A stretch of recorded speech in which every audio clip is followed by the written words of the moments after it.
Well, we're gonna we're gonna get started here, and I want to welcome you all to ParaMOOC 2023. This wonderful set of slides was put together by Brian Williams, without whom him and Natasha, I don't think I would have managed to do this. So this is Parapsychology Research and Education. Apparitions, hauntings, and poltergeists are our topic this year, and the course started on the 27th, and it actually finishes on Saturday, the 1st of April, with the last discussion forum. We will do a little bit of a postmortem on the event, and also ask people to help us decide what we're going to do again next year. So you're seeing the illustration of all of the speakers and the organizational team, myself, Brian Williams, and Natasha Chistis. We would like to thank the Parapsychology Foundation, Lisa Coley, the president, and Anna Damalis, the executive director, for their unflinchingly and gracious support of the ParaMOOC series, which has been going on from the beginning. She always likes to say 2016 because that's when Corliss was on the salary again, but 2015 she was also the biggest donor that we had for the course. So we've always been grateful for everything from the Parapsychology Foundation. And I should say that you can find the recordings within 24 hours. So if you have folks that are not able to come to the live session, the recordings will be up on the Parapsychology ParaMOOC series playlist. You got to scroll down because there's a lot of good stuff from the old courses. And oh my God, do I have videos to put up there still from the old ones. But they will be there, and you will also have links to those in the next newsletter that I send out. So let me introduce our speaker today. We have Gerhard Mayer, from the Institute for Frontier Areas of Psychology and Mental Health, better known as the IGPP, and you don't want me to try and pronounce that. I will insult everybody. The topic today is reflections on single case studies, using the example of 2 case investigations. Gerhard studied psychology, sociology, and philosophy. Since 1996, he has been working as a researcher at the IGPP in Freiburg. His research interests concern questions of cultural studies relating to the frontier areas of psychology, particularly sleep paralysis. I'm not going to get that said. You're going to have to say that for me. Paralysis. Oh my gosh. I have had a lot of coffee this morning, so I don't know what's the matter here. Shamanism, magical practices and beliefs, the biographical integration of extraordinary experiences and scientific approaches to astrology. He authored and edited several books on topics of the field of anomalistics and parapsychology. He is the director of, I'm not going to say it, the Society for Anomalistics, and chief editor of the bilingual Journal of Anomalistics. Since 2022, he has been the vice president of the Parapsychological Association, and we feel very blessed to have him in that role. I'm going to tell you a little bit about the talk. Gerhard wants to provide some reflections on case studies outside of the laboratory setting. The focus is on the epistemic particularities of the encountered, presumably paranormal phenomena in the context of poltergeist cases or other cases of high strangeness, as well as the precarious cultural framework conditions under which the investigations have to take place. These particularities have an impact on the methodology that has to be used. After these general considerations, based on an approach which we called reflexive anomalistics, Gerhard will present as examples 2 studies in which he was involved. The first concerns an investigation into a remarkable photographic anomaly that caused a great stir among the involved adolescents and young adults. They conducted interviews with several of these people and made an on-site visit to get as clear a picture as possible of the situation in which the photograph was taken and its influence on the interpretations of the people involved. The second case also concerns anomalies on photos. In this case, they have been recorded with a wildlife camera. This case serves as an example of how temporal and other contextual conditions affect perception. I'm going to end my slideshow, and Gerhard, if you want to give it a shot to bring yours up. Okay. I want to remind everybody that at the top of your Zoom screen, you should see a little button that says View, and you can change the way that you see the speaker or the group as a whole. I will be recording this from the speaker view. So, okay, I have to check if everything works. There you go. It started screening. Screen sharing. There you are. Well, great. I'm going to close off my mic, and the floor is yours. Thank you, Nan. Thank you for having me here with this great project, which I appreciate a lot. So you introduced my talk already, so I can start directly. And let's see. Okay, single case studies. What are they? Single case studies are investigation describing systematically significant coherences of characteristics in a single system, such as a person, group, or institution. These studies are mainly characterized by the fact that the wholeness or naturalness of the research subject, respectively case or system, is preserved. Single case studies that meet this requirement always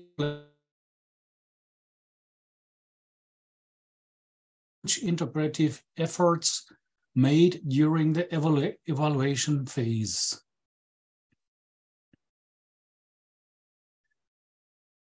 Goering talked of a dual nature of cases. Single case studies have a double function in gaining knowledge.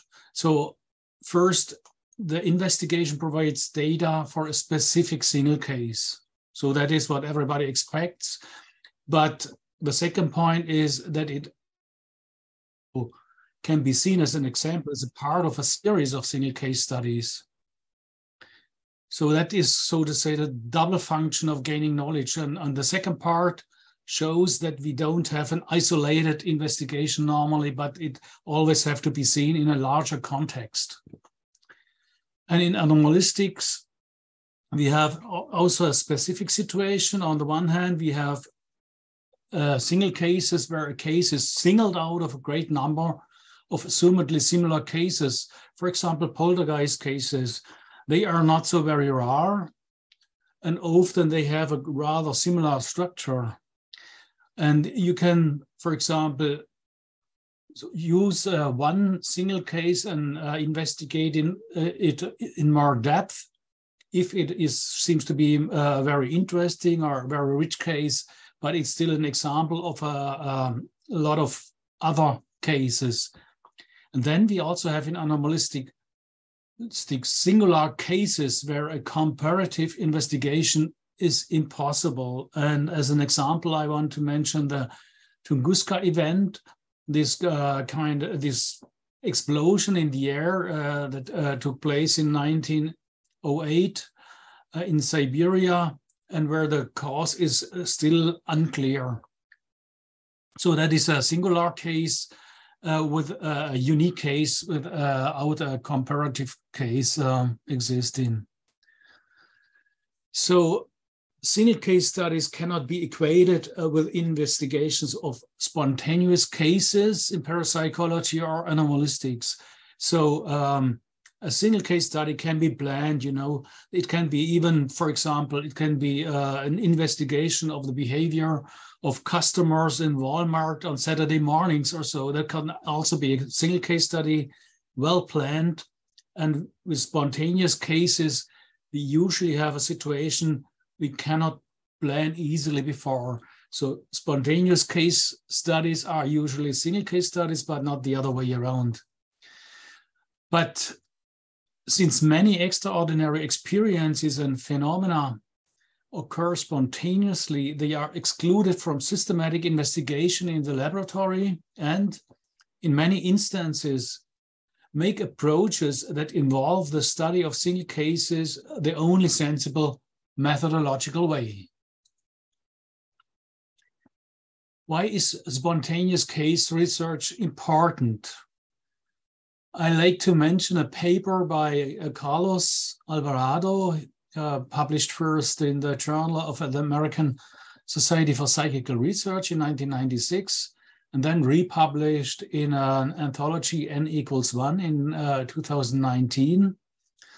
And I will come back later to that book. And this is a very important paper on spontaneous case research, the place of spontaneous cases in parapsychology.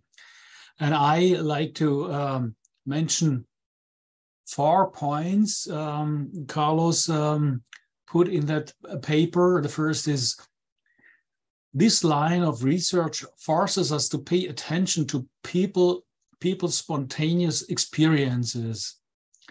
As a consequence, we will be more aware of the human and social relevance of our field. It confronts us with the fact that there are areas and characteristics of psi that cannot be studied in any other way. In fact, the very characteristics of the phenomena demand approaches other than the experimental studies that predominate in our field today. Third, case studies reminds us that psi phenomena are too complex and have too many dimensions to be constrained exclusively by the experimental method or solely by the parameters of case studies. And last point, understand the value and necessity of pluralistic approaches to the study of psi phenomena, which occur both in life and in the lab. So far, Carlos in that paper. And if you look at the strengths and advantages of case studies, the strengths of case studies in anomalistics is not the production of direct scientific evidence, but of documentation as closely as possible according to scientific criteria. So it's very rarely you can get really sort of waterproof evidence from spontaneous cases. Often the documentary is not well enough, or it's only recollections and so forth. But the documentation is very important, because the accurate documentation can become very important for future data evaluation and theory construction, as well as provide valuable suggestions for experimental approaches to anomalistic research. And then it's also important that these case studies bring the researcher in contact to the field. That means to empirical evidence in the life world that provides a stimulant, an antidote against the ivory tower of science approach to psi phenomena. So it often is the case that experimental researchers are so focused on psi, on this small scale psi in the laboratory, that they forget about the importance and about the effects these kind of phenomena have on people outside the laboratory. And so this is, insofar, conducting case studies can be a good antidote against this kind of ivory tower attitude or feeling. And finally, if you do field studies and you are lucky, you can encounter a really big case. So, and the big case, I mean cases like the so-called Rosenheim poltergeist case, that took place in Germany in 1967 in the Bavarian town Rosenheim. And at that case, there were many expert scientists witnessing strong and massive PK, and partly they are documented on video cameras and so forth. And such cases have a great impact on the scene and are very convincing for many people. So now I want to make some notes on the paradigm of reflexive anomalistics. This is a concept that was developed from two of my colleagues, Michael Schetscher and Andreas Anton, in the, so to say, in the field of UFO research, and we then enlarged the range to anomalistics in general. And together with Michael Schetscher, I wrote a paper, an essay on this paradigm, which was published in the Journal of Scientific Exploration in 2016.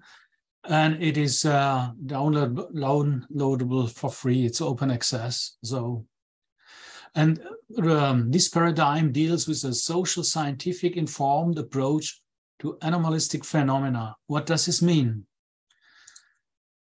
This means that we take into account the epistemic particularities and its impact on methodology. We take into account the precarious cultural framework conditions.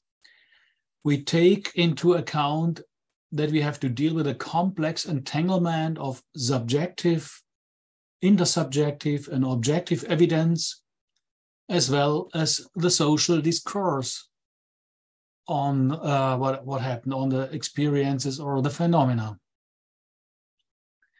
So what are the epistemological particularities? We find this in general in the whole field of parapsychology. I now only refer to these particularities in field research. Anomalistic phenomena occur usually spontaneously, are mostly not directly observable. So when the scientists come, the researcher comes to the field, experience the phenomena directly, but he is, it depends on the recollection of the concerned persons. And then you have to deal with an experiential context of high complexity. And sometimes, I already mentioned it, we have to deal with structurally or historically unique cases, as I already mentioned with the Tunguska event.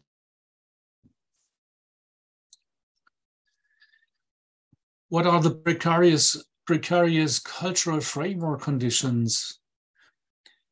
There is a tendency to pathologize these kind of extraordinary experiences, and you can even see it in the use of respective items in psychodiagnostic questionnaires. So this pathologization that leads to a fear of social stigmatization of people who have these experiences. And it also leads to a secure mode of speech that we called the shielded communication. What does this mean? If you interview the experiencers, they take care how they report their experiences. They use this secure mode of speech. That means assuring that one is neither crazy or naive, assuring that one's power of recollection are excellent, argumentatively eliminating other logical possibilities of conventional explanation, citing witnesses, and referring to scientific experts of the paranormal. So this all has the function to show the conversation partner, I'm not a crazy person, I'm not a weirdo, I'm really ground to earth, and I know what I'm talking about. Then what we also encounter if we do research in such situations with extraordinary experiences or psi phenomena, the interviewee can reply or answer according to social desirability. So if you get in such an interview situation, the interviewee first examines your attitude. Is this guy, the scientist, serious guy, or is he well informed, or is he open for what I will tell, or has he prejudices? And so this is what I heard when I conducted my interviews with occult practitioners in Germany. One said, "Oh, I see you have done your homework." So means you are a well-prepared researcher, you know what we are doing.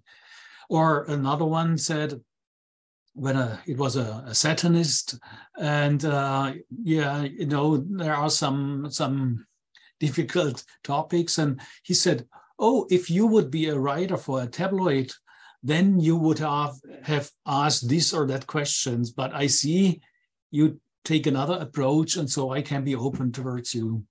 So this is important to know that you will be tested as an interviewer. And the other point is that the interviewees shape their narration according to the anticipated expectations or attitudes of the researcher.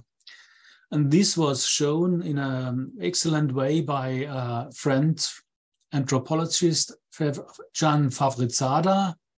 She did in the 1970s a field study on sorcery in a country area in the north of France. And she wanted to investigate witchcraft. It was said that takes place there among the population. And when she came there as a researcher from Paris, from the center of France, she did not hear anything about witchcraft. People say, "Oh, that was in former times. We have nothing to do with it." They are thinking, okay, this researcher is perhaps an arrogant asshole even from Paris, and they want to show us as stupid people, country people, and so forth. And that she even was considered to be herself a kind of a witch that people opened up, and that they then got to hear a lot of information about actual witchcraft that was still performed during that time in that area. So this is what one have to consider, that the interview shape the narration. And this is different from normal, so to say, normal investigations or sociological field investigations. So then we have a complex entanglement of subjective, intersubjective, and objective evidence and social discourses. So if you go into the field, there are people who experience something that is the subjective evidence. And sometimes it is mixed with intersubjective evidence that several people have seen the same thing, or one person reported it to another. And there's also objective evidence, facts, so to say, and this is mingled together and also translated into or transported in social discourses. So often the accounts of extraordinary experiences are retrospective narrations. They are pre-shaped by individual processes of interpretations and memory, and by social interpretive patterns, norms, and epistemic basic rules. So it's a difference if you make this investigation in a society where belief in spirits is more common than if you do it in a society, in a very secularized society with a mainly scientific worldview. Then you will perhaps get other answers, and the people are framing what they experienced in a different way. So this has also to be taken into consideration while doing this kind of research, these field studies. So social discourses and cultural context. It depends on the cultural conditions if and how personal extraordinary experiences will be transformed into intersubjectively communicable experiences. That means often if you have such kind of experience, it's hard to put it in words. So you experience something and then you, for yourself, you have to find a concept to interpret it, what you experienced, and then only then you can talk about it with other people. It becomes an intersubjectively communicable experience. Such experiences of subjective evidence, which are culturally preformed, have to be filtered, edited, and reformulated in order to become scientific knowledge. So as a scientist, you get this data from the interviewed person, and you have to translate it, to reformulate it in a scientific language. So there are several steps. The data are processed, and there are also various social, political, economic, religious, and so forth influences on research. And the researchers themselves are not free from their own interests, ideological limitations, and ways of thinking related to the zeitgeist. These are all points that have to be taken into account by the researcher if he follows this approach of reflexive anomalistics. So, and now we are through with a more theoretical, more dry stuff, methodological stuff, and we go into the more colorful description of case studies as examples. I will present two case studies, and both older ones, and both have to deal with photographs. Okay, I start with this first one, a remarkable photographic anomaly. And I had written down a manuscript on these two case studies for other occasions, so I will follow that so that I don't lose my focus. What is this?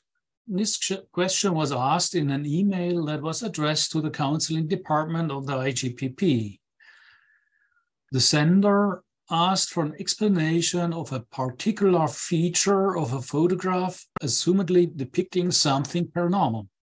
In such cases, one had to make sure at first that the digital image file had not been edited or tampered with. We commissioned a publicly appointed and sworn expert on the analysis of digital photography to carry out a test for manipulation. The expert provided maximum certainty that the picture was not manipulated. This makes the case interesting in the first place, and it led us, that means myself and my colleague Ina Schmidt-Knittel, to investigate the case thoroughly, including its social context, people's reactions, etc.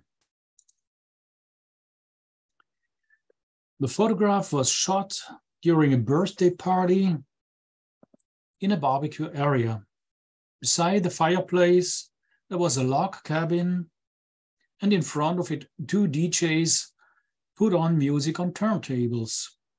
Between 2 a.m. and 3 a.m., two young women, I will call them Sylvia and Beate, stayed in the log cabin to chat, dance, enjoy themselves while they took photographs of each other. The camera they used belonged to a friend of theirs. When the owner of the camera first saw the pictures on a big computer screen, he perceived the unusual feature. These features are called extras of the photograph. So when in the following, I will say extra. The photograph shows Sylvia standing on a bench, which is not visible in this photograph, in this picture, and dancing to the sound of the music outside. In the center of the picture, a face-like shape is visible, embedded in the space between the crook of the arm and Sylvia's body. The owner of the camera couldn't find a similar face on any of all other pictures that were taken at that event. It were in total 87 pictures.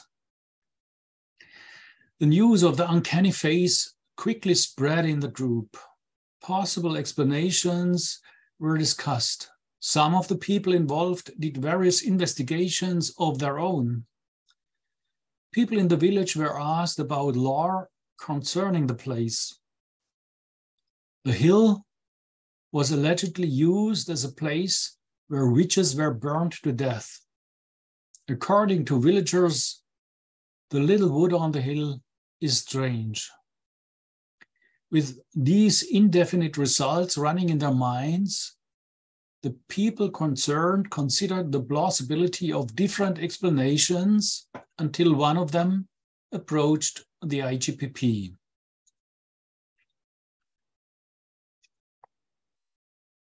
The field investigation included a group interview as well as single interviews with directly involved persons. Furthermore, we surveyed the location of the party in order to get detailed information with regard to the geographic situation, etc. In addition, we got access to the private internet pages of this group, where a whole series of pictures of the event was available. So we got a lot of information on the individual reactions, for example, fear of being alone at home, sleep disturbances, and social strategies of dealing with the event. The interpretations that made the assumed paranormal phenomenon a social process could be nicely worked out. In this short presentation, I must focus on the question of the genuineness of the extra, as well as on the reconstruction of the situational context. And due to time constraints, I can only touch upon the social psychological aspects.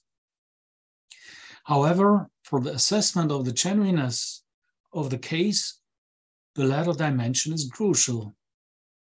So for the relevant details, I must refer you to the monograph N=1, presented in great detail. I will give the reference at the end of the presentation.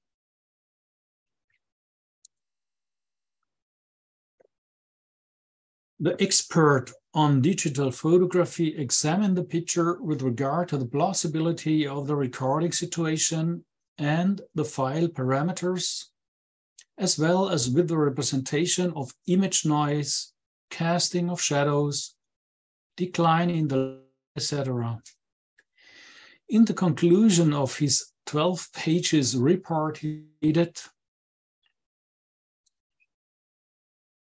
"This picture is considered trustworthy and not manipulated with methods of classical and digital image processing. Manipulations that would provide such a perfect data file would require a level of knowledge that could not be expected in the social environment of the people involved. For a sworn expert like him, the alternatives that have to be taken into considerations are manipulation of the digital image file and manipulation of the recording situation. Regarding the latter, he wrote, circumstances permitting, a mask or very well-made makeup could be used for manipulation." So here we have a look at the situation, the location where the log cabin is situated on that hill with a nice view of the valley section in front.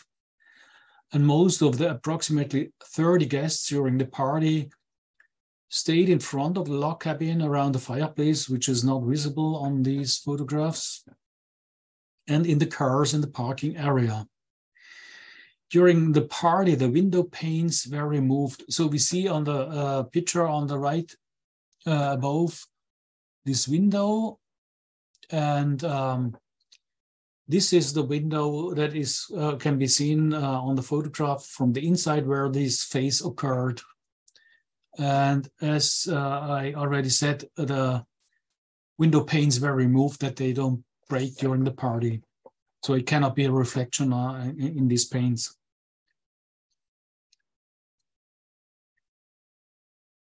So Beate and Silvia described their mental condition at the time in the log cabin as slightly drunk and not tired, but rather alert and in high spirits.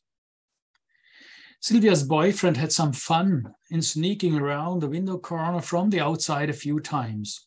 He then suddenly tore open a shutter and put his head into the window opening and scared the girls.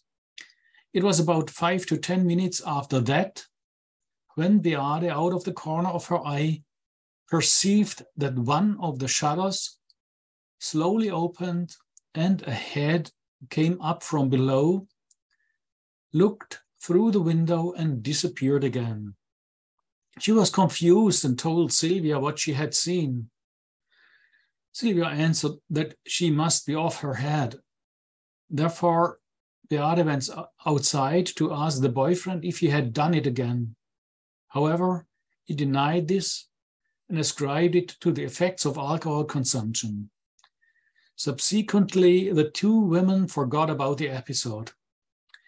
It was not until the news of the extra spread that the boyfriend came to Beate and brought it to mind again, saying, "Hey, at that time, you asked me if I was making fun of you at the window." It was then that it all came back to her again, and she said to herself, "Shit, I really saw that thing, but I didn't bear that in mind at all." Beate, so the photographer, was 18 years old at the time. She made a fun-loving, optimistic impression. Interestingly, she and her cohabitant experienced some presumable RSPK phenomena in the flat, such as unexplainable sounds of footsteps and the dysfunction of electrical devices. This was before the party took place. However, these phenomena occurred only a few times. Same-aged Silvia was so the girl on the photograph was described by the party guests as a very lively and fun-loving person. My female colleague Ina and I conducted our interview with her in her parental home. In that situation, she seemed to be a rather serious person with a quiet and shy appearance. Silvia's memory of the particular situation of the picture's origin was blurred. Her attitude towards occultism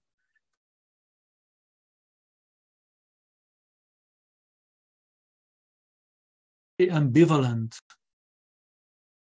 She had learned a bit about parapsychological research in school, and she enjoyed reading scary stories.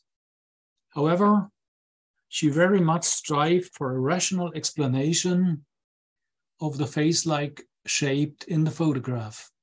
Overall, we got the impression that Silvia was subjected to ambivalent feelings in different areas of life, emotionally unstable, and succumbed to implicit intrapsychic tensions in order to manage the two contradictory sides of her personality. The red eye effect in the face-like shape in the picture suggests that it may have been a living person causing the extra. The size of the figure corresponds with the size of a human face. Thus, it is quite possible that a person stood near the window at the time of the shot. 4 scenarios cannot be ruled out. First, it was a collective mise en scène. But that seems highly unlikely because it would hardly have remained secret in the long run. Moreover, in retrospect, no reasonable motivational structure can be found. Second, a mise-en-scene by a single party guest. That seems also unlikely. The physiognomy of the face in the picture does not resemble that of any person among the party guests. In contrast to the case with the joking boyfriend, whose concern was to be perceived by all means. That is the whole point of such behavior, that one is perceived. This was not the case regarding the picture in question. And third, it could have been a prank by a person from the nearby village. Such an effortful prank only makes sense if the perpetrator could be sure that the party guests would find out during the party. The unknown person could not have simply assumed that. And last, an unknown person who came to the location more or less by chance and wanted to remain unrecognized. That possibility is somewhat more reasonable. However, on closer consideration, the limits of plausibility are massively stretched.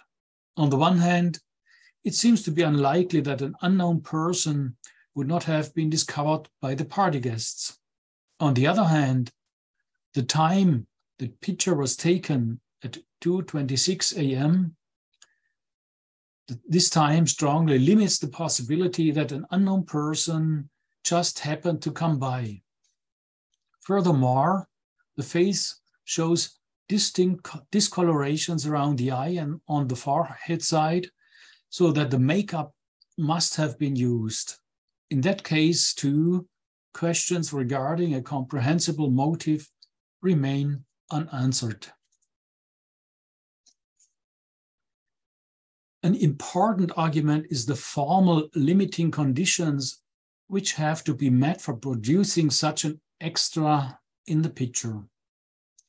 Sylvia is moving, and the crook of her arm had to have been in the correct elevation and distance to the window, and the person must have been looking out for the best possible moment and then only quickly peek through the window opening so that he or she was depicted in the picture but remained unseen by the photographer.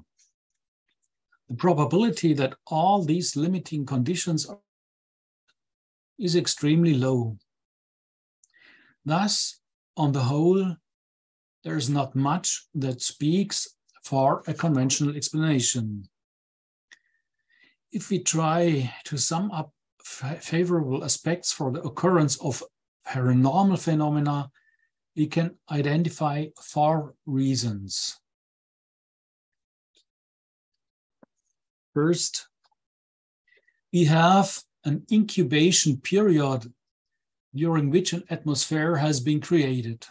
This happened with a joke played by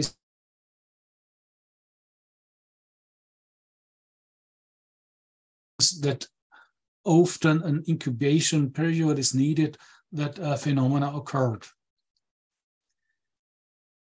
Then, second, the mental disposition of the people concerned was less controlled due to the consumption of alcohol, among other factors. Third, we found indications that the people directly involved have an increased affinity for paranormal phenomena. Beate lived in a flat in which she experienced RSPK phenomena. However, Sylvia mostly exhibited the features of a focused person. She seemed to be emotionally unstable, living out 2 very different sides of personality and showing a very bad memory of the event, which may be seen as an indicator of a tendency to dissociate. Inquiries about the history and folklore of that particular place on the hill, as well as some remarks and experiences made by some party guests at other times, point to a specific charging of the location, which would be another cause for or indication that it could be a paranormal explanation or paranormal cause for this phenomenon.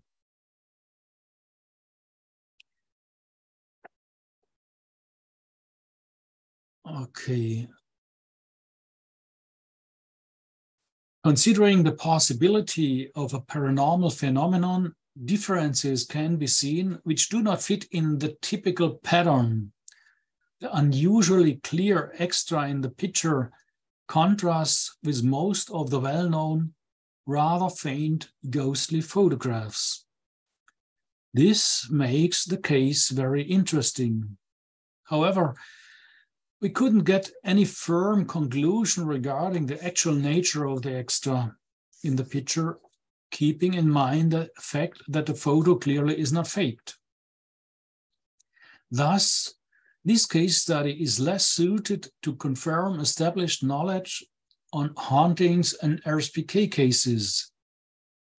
This seems to recommend a cautious attitude as far as drawing conclusions is concerned, but cannot be a criterion for this regard. Therefore, it's up to you to decide if the case deserves your attention and if you wish to get stimulated by this remarkable alleged anomaly. If you look at the social dynamics, according to Stenger, 4 sources of such feelings of evidence can be distinguished: sensual perception, cognitive construction, emotional insight, and social confirmation. Add one. The extra on the picture is sensually evident, and it retains its character even after various methods of technical manipulation.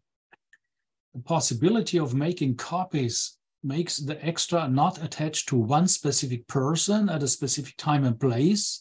That is often the case with such kind of apparitions or so. In contrast to many spontaneous, extraordinary experiences. Then to the second, to cognitive construction. The context of the origin of the photograph is also objectifiable in many aspects, such as the date of the recording, knowledge of the local situation, etc. Therefore, various explanatory possibilities exist with regard to their plausibility. In this case, basically, the most obvious hypotheses can be refuted as possible. And about the emotional insight, these cognitive constructions were accompanied by the emotional experience of creepiness and of fright, which occurred more or less with everybody spontaneously. So this is what we also learn from the interviews, from the conversations with these concerned people.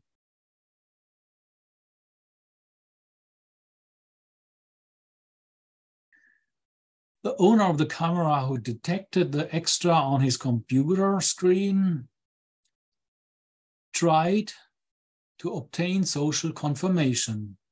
This brought about a process of rapid mutual scrutinizing and confirming, at first within the group and then externally with other people. The individual party guests and subgroups dealt quite differently with the phenomenon and in no way shared the same view about paranormal explanations. However, individual ideas and beliefs illustrate a socially shared knowledge of how to deal with and to interpret extraordinary experiences for which no fitting explanations are initially available. In the present case, the interpretation that it was an apparition turned out to be the most plausible for most of the interviewees. A typical pattern of perception and interpretation can be reconstructed. So first there's the confusion, is this something paranormal? Then people are working through conventional explanations.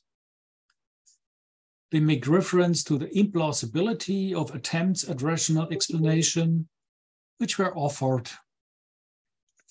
And then it's also that this phenomenon, or this extra on the photograph, has a compatibility with individual ideas and beliefs and conventional interpretations, and also with a historical knowledge about the place or local incidents that were told about, such kind of urban legend that there was a murder several years before and such kind of stuff. With the present case, the social dissemination of interpretations can be demonstrated very clearly. All of the people concerned were aware of the fact that paranormal explanations would be assessed as problematic, at least from a scientific perspective.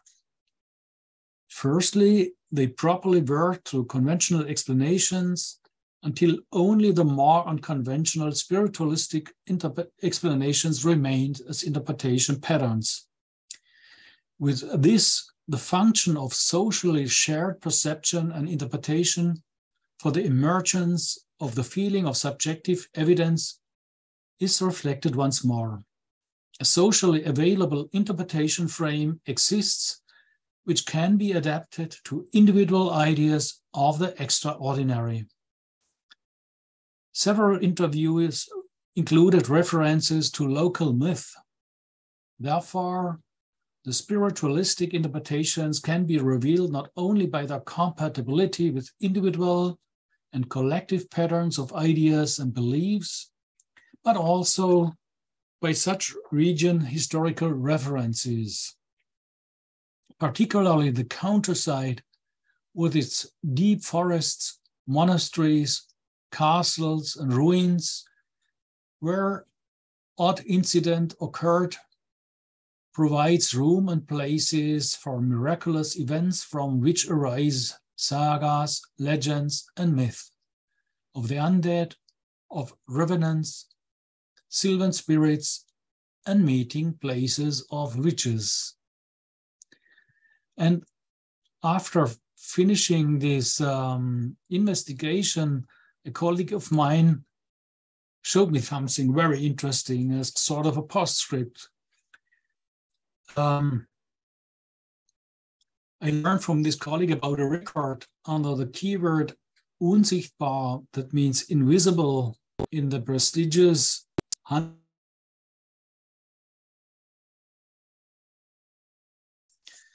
and there it goes.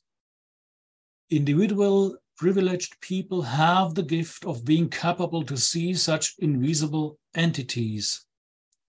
Sunday children, in particular, are considered as capable of seeing ghosts, and also children who remain unbaptized over a period of 2 Fridays, or who came into world in Advent. And this gift is transferable as well. One who has looked through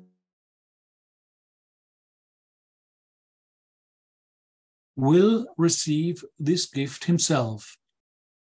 Gods also become visible through the banded arms. And furthermore, in the old Norse poem Biography, the Old Lady of Bjarki, a verse can be found which also addresses the look through the arm akimbo. Bjarki's wife, Ruth, says to the deadly wounded hero Bjarki, "Lower thy eye and look through my arm, sign then thy view with victory runes. Unscathed shalt thou, Bjarki, then scan with thy glance and fasten thy eyes on the Father of victory." And the footnote explains, one who possesses second sight can make others see what he sees by letting them look through his banded arm, supported on his hip. And these two texts are really fits so much to this photograph that it's almost a little bit eerie, at least very fascinating. Okay, that was my presentation of the first case. Now we come to a very different case, but the communality is that it also has to do with photographs and extras on photographs. So it goes it's about an alien in the forest. So a huntswoman asked us for help identifying a strange object on pictures they had collected with a wildlife camera in a German forest. The camera had been installed to observe a sound of wild boars that regularly visited this place. And here, text from the email, from the contact email. We are both passionate hunters and have obviously installed wildlife cameras at our bedsides. During the last year, several sounder of boars visited this bedside quite regularly, and we therefore installed our camera in order to monitor the regularity as well as the times of the visits. It occurred to us last year that instead of the expected sounder, something strange was depicted on the pictures. 2 days later, a further strange picture was added, something rising up into the air, which is only depicted on one picture. This means that it was faster than 1 second because neither the approach nor the rising nor the direction of this appearance can be seen. There is not a single picture before or after on which this thing shows up. It has to be added that this wildlife camera, at every time when it is activated, it takes 3 shots in a distance of 1 second. So it's always 3 shots that were taken. And this extra was only on one of the 3 shots. And the email goes further. On a personal note, I would like to mention that all of us are sure that this is no animal. And strangely enough, after these days last July, not a single animal came again to our bedside. Only since February this year have animals sporadically appeared, sometimes a deer, sometimes a fox, but the boars are gone and don't come to this place anymore. And she added, boars are very sensitive. They have good senses and particularly of smell. So she discussed these pictures with other colleagues, hunting colleagues, so all of them being experts, so to say, of wildlife observation.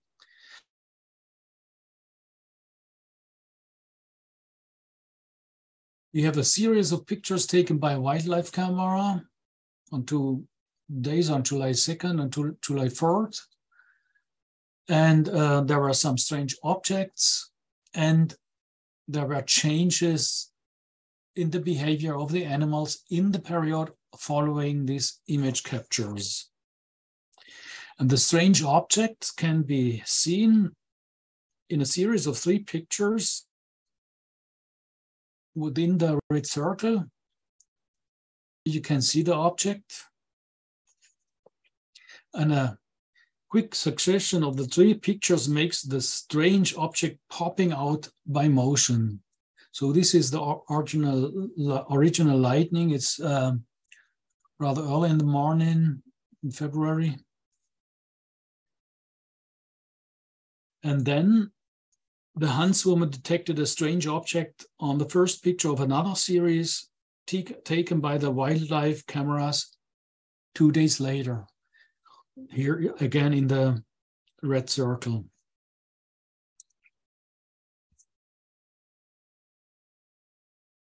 So what are the important points of the email again? There were no wild boars occurring at the bedside for 6 months.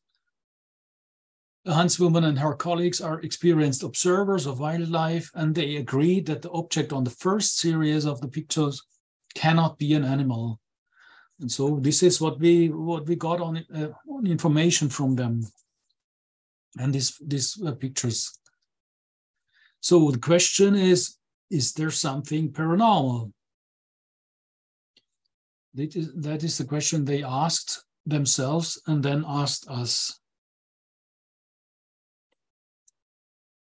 A plausible explanation of the depicted extra of the second picture series could easily be found. It might have been an insect flying past very close to the camera lens. Such blurred and overexposed forms are not uncommon in digital photography. And if it's so close in front of the camera lens, it occurs only on one of these pictures. That is very normal. So this is not a problem to explain. But the pictures of the first series remained puzzling at first glance. The object is partly hidden by conifer branches and a fern leaf. Its estimated size is approximately 4 to 5 inches, 10 to 12 centimeters, according to the information of the huntswoman. Furthermore, she stated, and I quote her, "It looks, in fact, like a small man with a lot of muscles who picks something up from the ground with his right hand and holds it toward the camera." End quote. The topmost part of the strange object can indeed easily be interpreted as a humanoid head. In particular, the two neighboring dark stains strongly suggest eye-like structures. Further, the bright area above the stains may result from daylight reflections on the forehead part of a blank skull. The next slide shows some added humanoid contours for facilitating a humanoid percept. However, repeatedly clicking through the three pictures, as well as the examination of further series of pictures taken with a wildlife camera, reveal a completely different and more probable interpretation.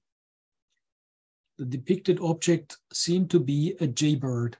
So what I did is, I showed all this first series to my colleagues, and everybody said, "Oh, this is weird. This is really weird." And so we are all primed, so to say, for this image that these are experienced wildlife observers, and when they say it cannot be an animal, so we first believe it. And we also saw this humanoid figure. But I thought I have to see what other kind of pictures the wildlife camera is taken. And then I found this series, and this brought me then to the interpretation as a jaybird. And if you look at this picture of a jaybird, you see that two of the bird's most salient features are its bright, very salient neighboring dark stains below its eyes. And so the dark stains of the strange object could well be explained as the two dark stains of a jaybird. And so the low light situation may have caused overexposure of the brightly illuminated parts, which may have rendered the jaybird's eyes and beak in the bright area above the dark stains nearly invisible. In the next, we have added some bird contours to facilitating the jaybird perception. We already see it. And here again, the moving object. So this case study provides a real-world example of our general perceptual problem. We need to weight incomplete and ambiguous sensory information with information from other sources in order to construct stable and reliable percepts. In the present example, both spatial context from these pictures and temporal factors can strongly influence the perceptual interpretation. We summarize them in the following. We have memory content on a very long time scale, social context on an intermediate time scale, narrative factor on a short time scale, as well as special context. I will go through these 4 points. First, memory content on a very long scale. Faces are the earliest, most frequent, and most important objects to look at in our life. We are more than willing to see faces in the formation of two horizontally neighboring dots in the center of an oval. The two dark stains of the strange object are thus strong cues in favor of a face interpretation. So here on the slide, you see some of prominent examples of pareidolia, where faces are seen, where actually no faces are. Then the social context on an intermediate time scale. About 10 weeks before the pictures have been taken by the wildlife camera, a German newspaper reported about a 13 centimeter, this is about 5-inch large mummy found in the Mexican Atacama Desert. This mummy had been extensively investigated, and several people came up with alien interpretations. Most interesting for the current case study is the strong similarity of the mummy's head with a strange object on the picture of the wildlife camera. In the subsequent text on that website, we can find a pictorial link to an older article which reports of an alien baby. The picture of that alien baby looks even more like our strange object. And here you can see it. If you compare it, it's really very similar. And this is, I had these pictures of this Atacama mummy in mind, and I thought I have to ask these Hans women if they know these pictures of the Atacama mummy. And it turned out that some of them had read this very newspaper article with the paranormal speculations about the Atacama mummy, and in fact had discussed potential relations between the report and their strange object on the wildlife camera. So we have here memories of the picture of a mummy that were in their heads when they saw the extra on the pictures. A lavishly illustrated article about the Atacama mummy had been published at the time. And what we can see is, or here's the part of the email correspondence with this Hans woman of a later email. Yes, I knew the pictures of the mummy and even searched for comparable ones when we first saw the photographs. The pictures of the mummy crossed my path at some point. Quite in some article on the internet, it was probably the Bild Zeitung, a yellow press paper. And following the pictures on our wildlife camera, I searched exactly for this mummy in order to make comparisons and classify the alleged figure as if you had suspected this. When I asked her about this, if she knew it. So then we have scale. Wildlife cameras are supposed to make pictures of wild animals. The probability to collect pictures of jaybirds is, my wild birds regularly visited the place of the wildlife camera. So this is the narrative factor on a short time scale. But they noticed that this regularity ceased after these pictures. And this is a correlation, but very often people neglect the difference between correlation and causality. So this correlation supported their alien interpretation. And then we have the spatial context. And that is that wildlife cameras are supposed to make pictures of wild animals. The probability to collect pictures of jaybirds is thus considerably larger than that of aliens. But one never knows. So, in summary, perceptual interpretations seem to depend on the available sensory information and available endogenous and exogenous context information. The jaybird interpretation was obviously not available to the huntsman, and therefore factors 1 to 3 dominated their perceptual interpretation. Perceptual interpretations also result from weighted probabilities related to sensory input, to memorized perceptual experiences, in this case, this Takama mummy, and to personal beliefs. If the sensory information is ambiguous or of low quality, perceptual interpretations can involve paranormal elements, like in the current case. As we can see from the Atacama mummy, there exist sufficiently odd, bizarre, and partly unexplained phenomena which are widely speculated about and which can be used for explanation. There may be strong doubts and skepticism about such attempts to explain such anomalous phenomena, but they often are accompanied by doubts about the global claims of explanation of conventional science. If people perceive something which does not fit into their scientific model of world, myth, stories, and media reports or fictions provide images and concepts which help to interpret and integrate the perceived.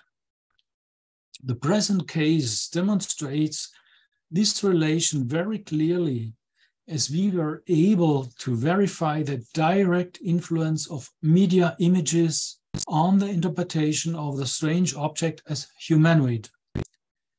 This shows how useful it is to adopt a multidisciplinary perspective regarding the investigation of spontaneous cases, which equally takes the phenomena on itself, as well as the social processes and processing strategies into account.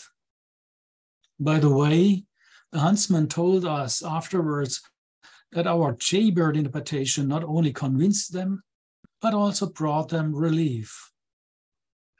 With the exception of one hunter who didn't want to give up his pet forest spirit interpretation, which he preferred much more because, as he emphasized, quote, they really exist, end quote. And indeed, we produced no definite evidence that the object was in fact a jaybird. I come now to conclusion. 2 examples I hope to have shown that such case studies can involve much more than simply investigating whether the phenomena are genuine anomalies.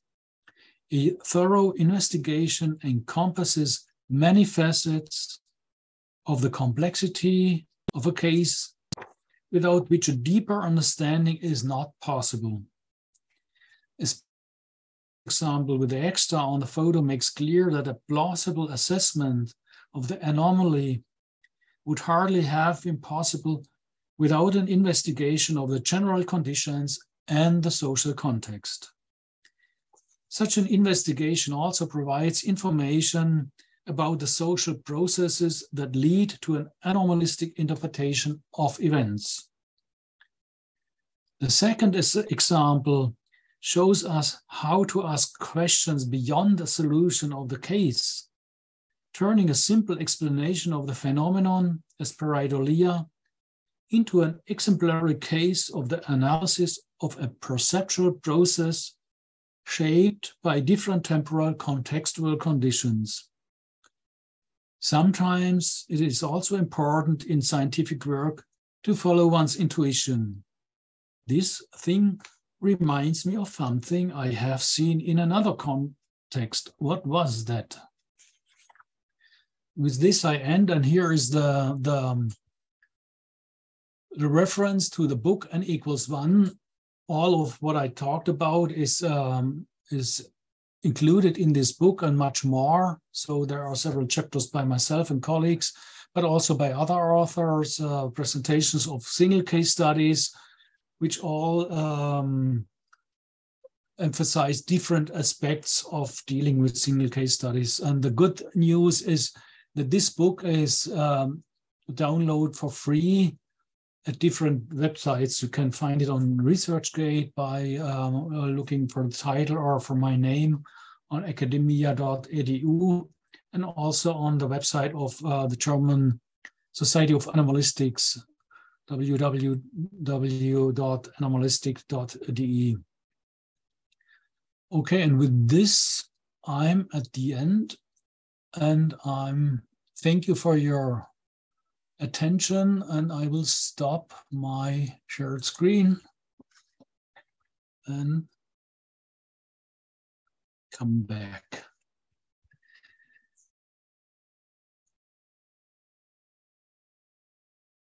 Nan, you are muted. I had the problem of remembering to turn my microphone back on. I just wanted to say thank you very much for this very, very interesting talk. I really appreciate not only the cases that you picked, but the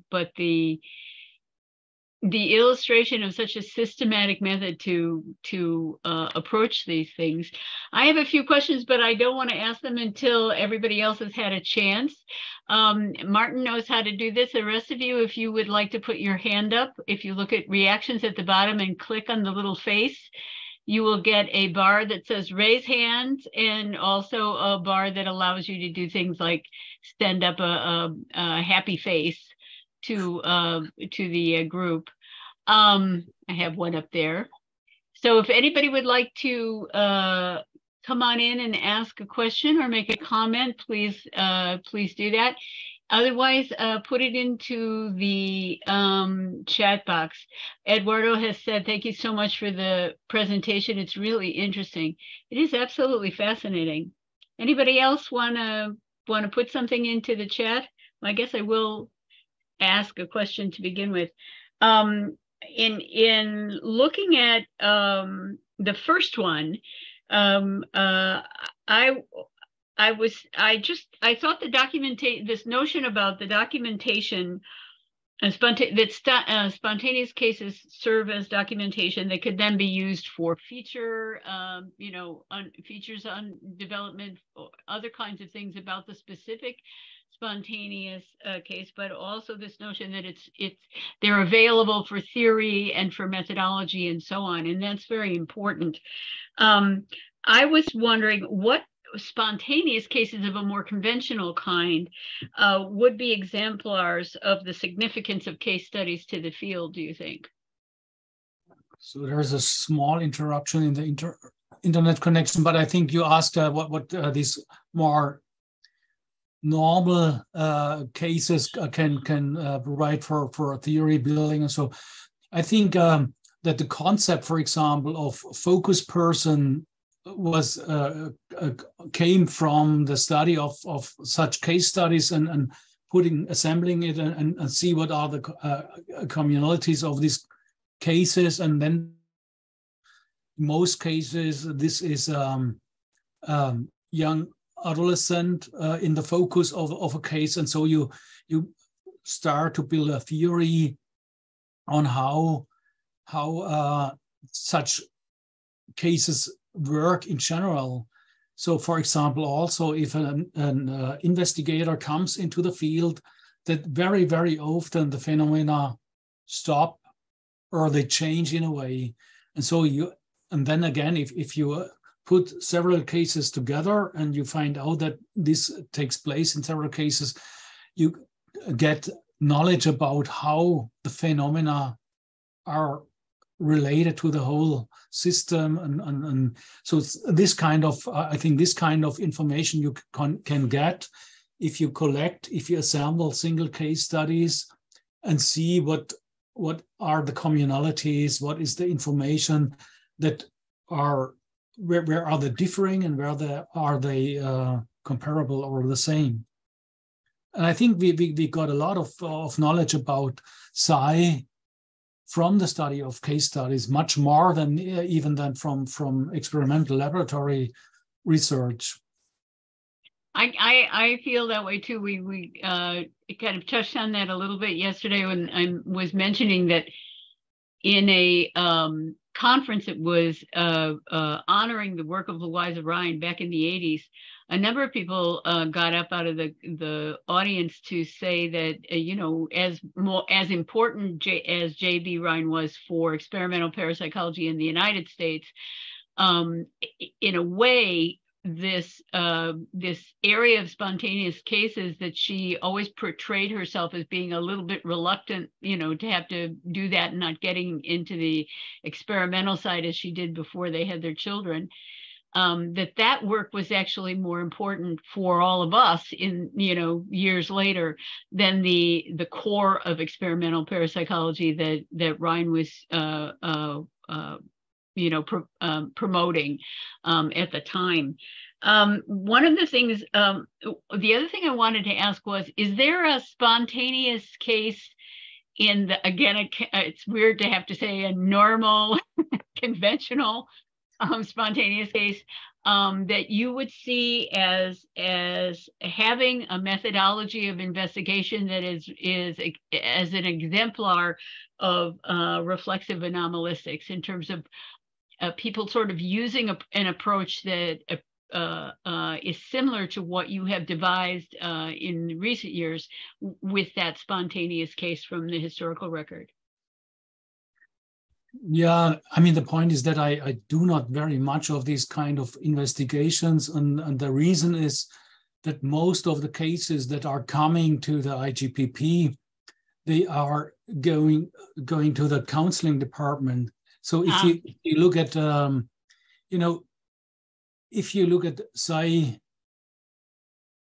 researcher about poltergeist cases, you have, so to say, three different perspectives. The one is the parapsychological perspective, is interested in investigating psi phenomena. And this perspective likes to have the phenomena as long as possible so that it's easier to investigate them. Then Right. we have the psychodiagnostic perspective that deals with what kind of persons are mainly affected by RSPK phenomena. And then you have what we call the psychohygienic perspective. That means extremely often people are suffering who are involved in a poltergeist case. And so if they are suffering, the main goal has to be to end the phenomena. So, and then they are cannot no longer be investigated. Yeah. I let me wait for him to come alive again. There you are. Okay. I remember a conversation that I didn't take part in. I was just watching it in 1984 at the Parapsychological Association conference in, I think it was in Dallas. Scott Rogo was there, and we had a kind of a extra session where everybody was talking about those kinds of aspects of doing field investigations. How do you decide which is the most important approach that you take to the case? And are you going to be worried about the psychogenic thing and you want to help that person and help this experience end? Or are you going to kind of leave them in their pain while you're trying to get all the details you possibly can get? And it's not only an ethical question, but it's also a social question. It's are you empathetic with the experiencer or not? Kind of thing. So I think that's a conundrum that people have to deal with when they're field investigators. Patrick said, this is a very interesting perspective that you're offering, Gerhard. And Eduardo is asking, what are the other phenomena you guys study in frontier psychology in Germany? And also, do they check for photo editing and stuff like that in the evidential workup of the picture? I think I know you talked about that last part earlier on, but if you would summarize it a little bit after you tell us about what IGPP is into. Yeah, okay. I mean, in the first case study we did with this photo anomaly, that was the first thing we did before we decided to make a real field study out of it, to go and visit the location. You always have to check if the people want to fool you with their questions they asked the IGPP, and so that was the first step. And then first we send it to an expert to check if this photo was manipulated. But then when we got the result that it is not manipulated, then we thought, okay, this seems to be an interesting case. And but we had from the beginning on, so to say, two goals. The one is to investigate the phenomenon itself. Mm-hmm. Is it genuine or not? Can we find a conventional explanation? And the other is, is the group dealing with it? How are they dealing with something they interpret as paranormal? So these social processes are also very interesting. And we had then another one, an investigation in a haunted hotel, so to say.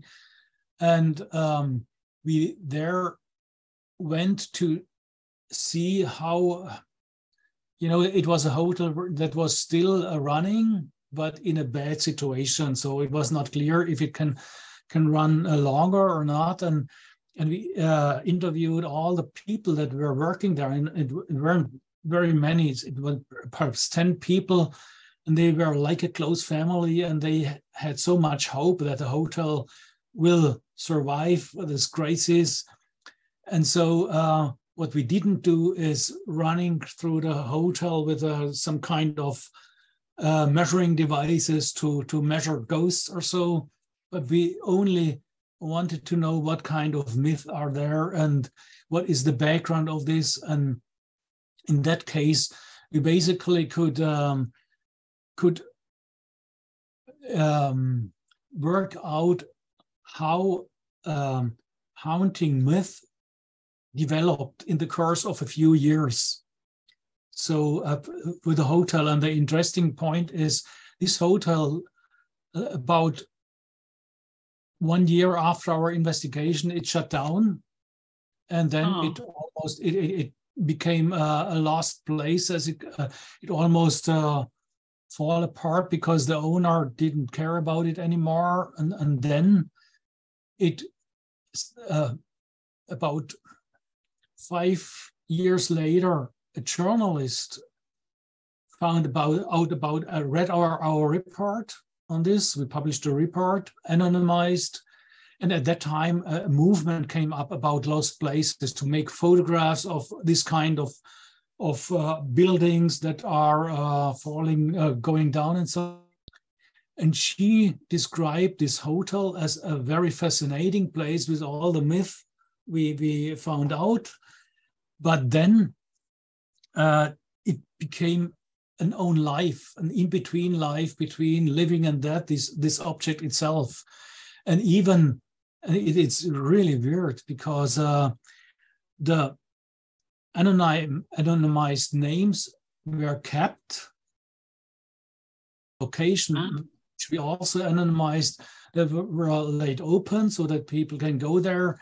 So it's really, even the story has a ambiguous nature now. So, and it's very likely that the hotel now survived only because of our report on that case. But this is a case, this is a rather conventional case of a haunted building. But what we were interested is not if there are actually phenomena or not, but what are the narratives around it and how it came that this hotel, in comparison to other hotels in a similar situation, became a hotspot of hauntings. So there were, in the meantime, there were several ghost hunting groups there and TV, and it was, I mean, this hotel is now a movie star. It was a part of several horror movies and so forth. So, but that is also a perspective you can take if you make a field investigation of a haunted place. So. Yeah, exactly. Deborah, can you unmute your go ahead and unmute. I've done that. She had an interesting question, so we'll give the floor to Deborah and then Martin after that. Well, I did make a comment about I was very pleased with how analytical the analysis is, as opposed to, like I mentioned in my comment about, oh, something just walked by me and touched my arm. We watch these TV shows all the time, and it's really turned me off because it's 90% emotion and you know, and complete deniability, because there's no proof of anything other than everybody being so wrapped up in the fact that they're in a dark place in the middle of nowhere, and suddenly they feel something go by and, oh my gosh, somebody touched my arm. So I wasn't sure if this is the way that the whole industry worked, or if this was just a very small piecing of it. So I was very happy to see that. My question, if I could ask a question, is that I've heard, as far as poltergeist activity, I've heard there's like two ones that come up a lot. One of them is psychological, not emanations, that's the wrong word, but psychological activity by an adolescent affecting the environment around the person. And the other one is some kind of quote unquote demonic or otherworldly infestation or something that causes this. Have you found that adolescent activity or brain waves can affect and cause this poltergeist activity? I've heard that a lot, and I'm just curious. Yeah, that is basically the main approach that we have at our institute. So we got our counseling department gets a lot of these cases in the course of the year, and many of them are very similar, and most of them you can easily interpret as a expression or externalization of inner psychic dynamics. Right. And the point is, the more we investigate this, and here again, assemble single cases, we found out that it's not only these adolescents, but we also have other forms of poltergeist cases. There's even a sort of poltergeist form of poltergeist cases that are mainly with older people, you know, that are how is it called? That are alone, you know, that suffer from loneliness, right? And that often leads also to poltergeist phenomena. Yeah. Well, we all need to do something for company, so. Sort of I agree with that. You can. Oh, was there frozen? Sorry. Yeah, no, not to worry. I was agreeing with Deborah that we all need something to do when we get older. Yeah. So, the good news is that you easily can deal with this phenomena if you reframe the experiences. You know, So, for example, classical poltergeist case, the people are coming and calling our institute and say, oh, there are weird phenomena. The oven is starting without switching it on, and all kind of really serious also stuff. Things start to burning, or there's water running down the walls, and they try to solve the problem in any way, and it does not stop. and then they call us and our counseling people. I'm not one of them, but I know how they work. They are all psychotherapists, and they try to ask what is about, how are you dealing with in your family? Have you sometimes conflicts or not? And usually they, no, we never have any arguments in our family. So, and that is always suspicious. And as soon as you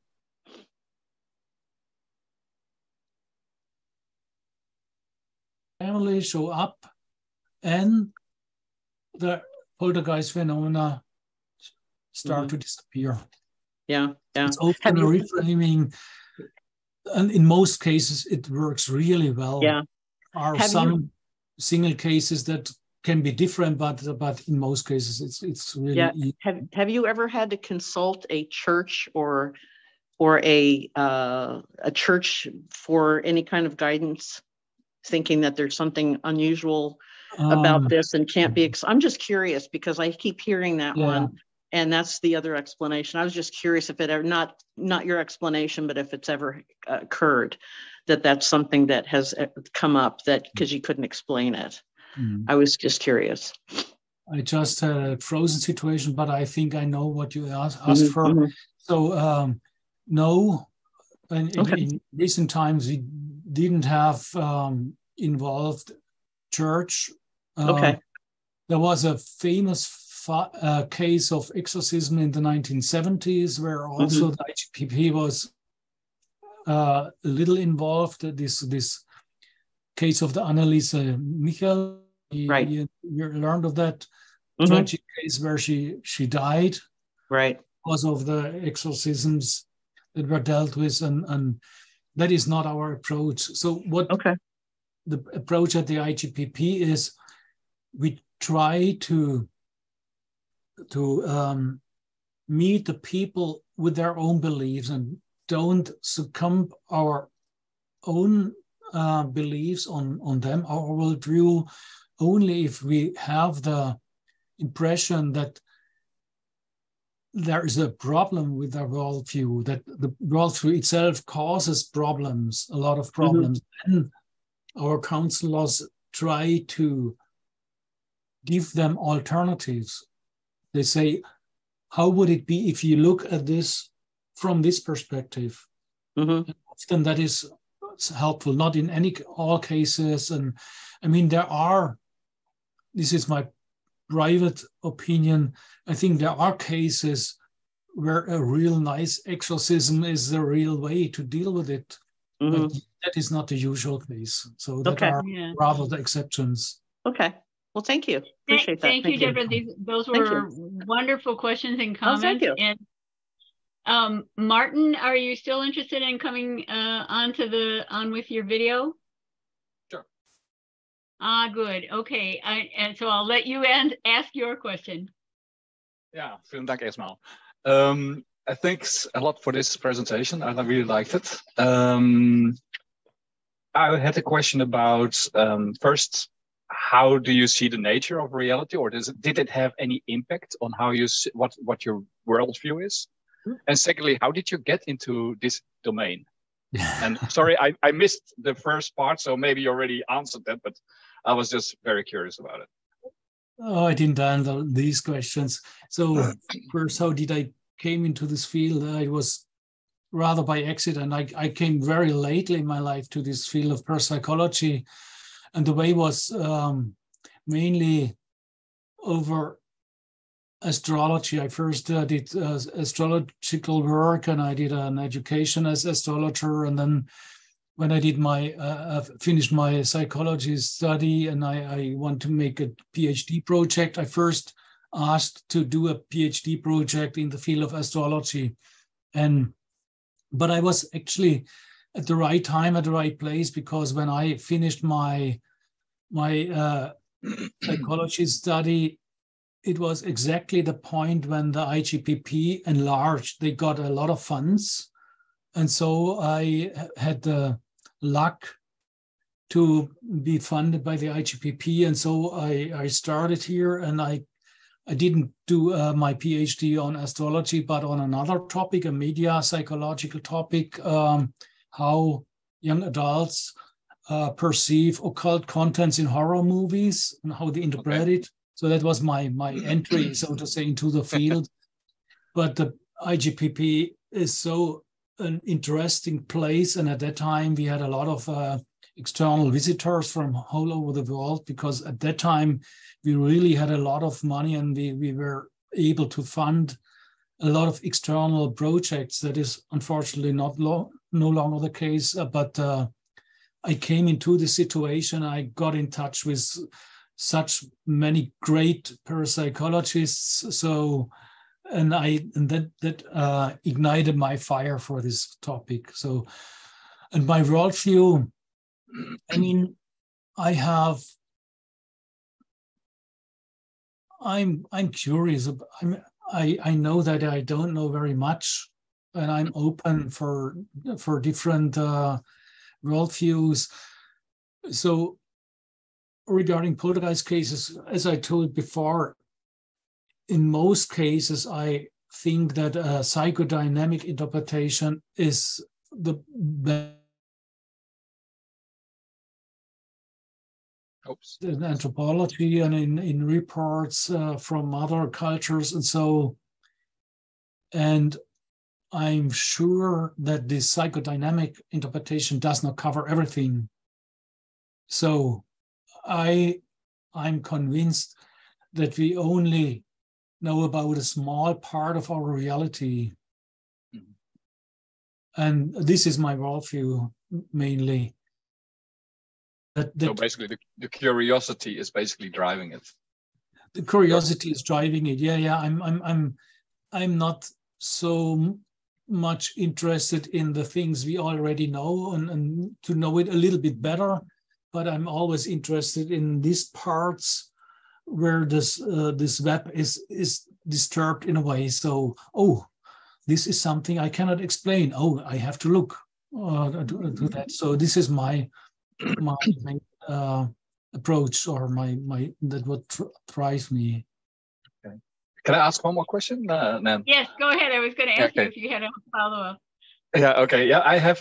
It was actually another question when you talked about your book. You said how many cases are in it? Is it these two, or are there any other cases that? No, there are several other cases. For example, the one I talked about with this hotel, that is also described. And then there's a very interesting historical German case, very fascinating case, because it's extremely well documented, and the poltergeist phenomena took place in a prison.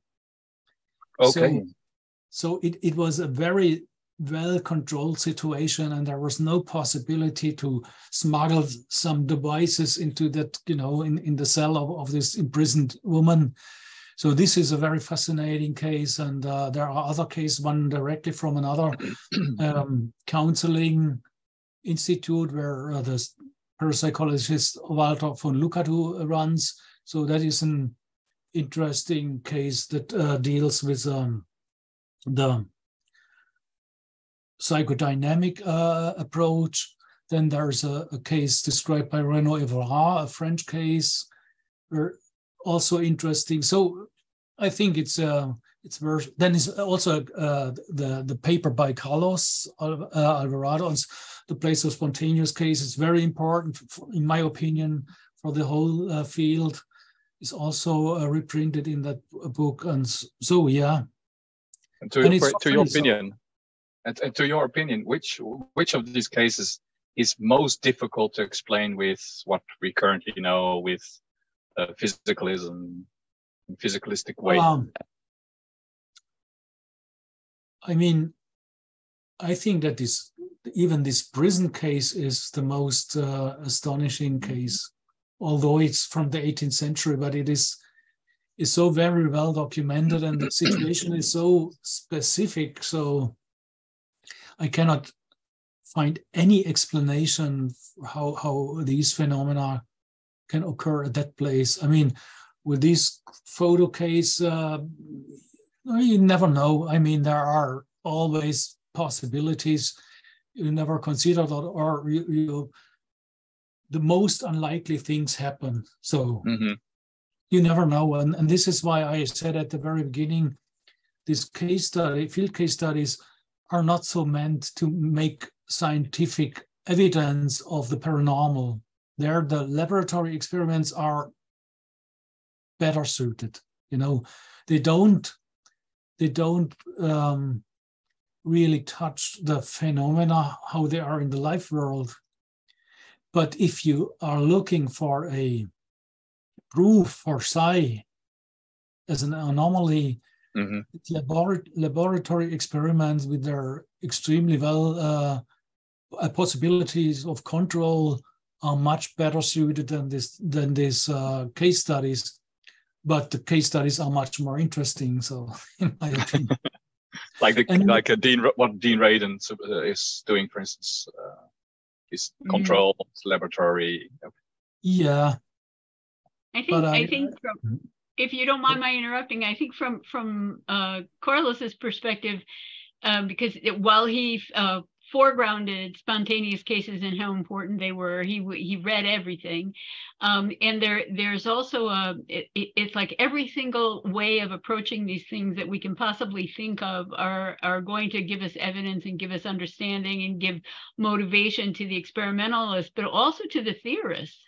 I mean, people like Bernard Carr and Jim Beikler and other people who are trying to figure out how this is fitting into the way physics looks at things, which is very different from the way the popular, all of us who aren't physicists look at physics. Those kinds of things are also very important. So I think that's a good point that you're bringing up there, Martin. So.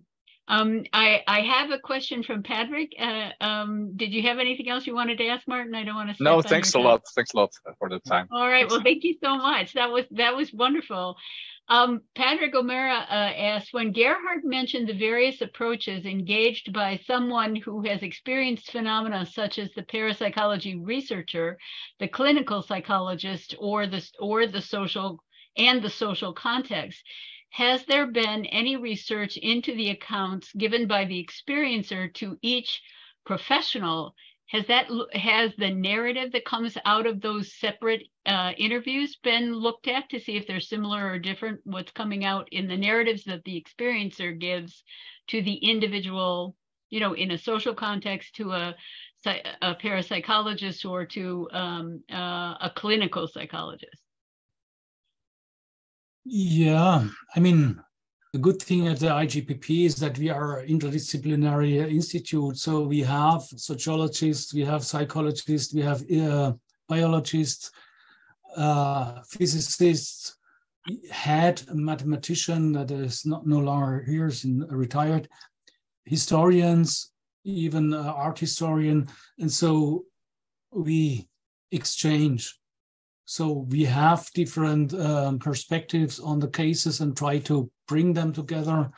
But I think as a field research, okay, if you have a team, you can use different people from different disciplines. That is a good thing. But often you cannot go with a whole team into such an investigation. And then it's good, in my opinion, if you do this kind of field research, that you always be open for what's going on in other disciplines, because they actually had different approaches. And, if you look at such kind of people are reporting about apparitions or things like that, and you look at it from a psychiatrist perspective, you come to totally different conclusions as if you look from a historian perspective or so. And so I think it's important to know what are psychiatrists thinking, what are clinical psychologists thinking, how are they dealing with, what are anthropologists thinking of this kind of phenomena. So I think that is a good thing. If you don't have a team where all these disciplines can take part, you yourself should be open with regard to the research that is done in different disciplines. But I'm not sure if I answered the question. I think it does. Patrick, let us know if we missed something. That what I was thinking as you were saying that was that Bob Morris, who was the first Cursor professor of parapsychology at the University of Edinburgh, he used to say, we are not a discipline. We are an interdisciplinary domain, and we need to keep that in mind, that there are a lot of different ways to come at these experiences and these reports.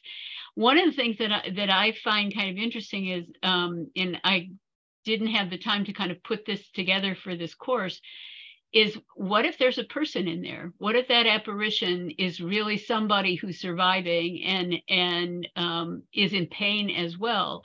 And you don't see that perspective except among the field investigators that are not academics, not scientists, but are coming at it from their own experience and from the apparitional experiences they've investigated, where they get that feeling that there's somebody there, there's somebody stuck there.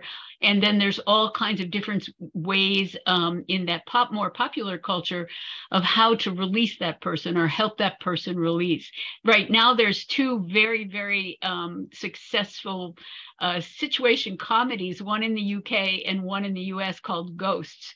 And the entire premise of those two shows, which are delightful to watch, is that the people who were killed in the space of the now existing building, or in that building over eons, are still hanging around. And eventually one of the owners falls down, has to be revived, dies and has to be revived, becomes able to see them on a continuous basis and hear them on a continuous basis. So the whole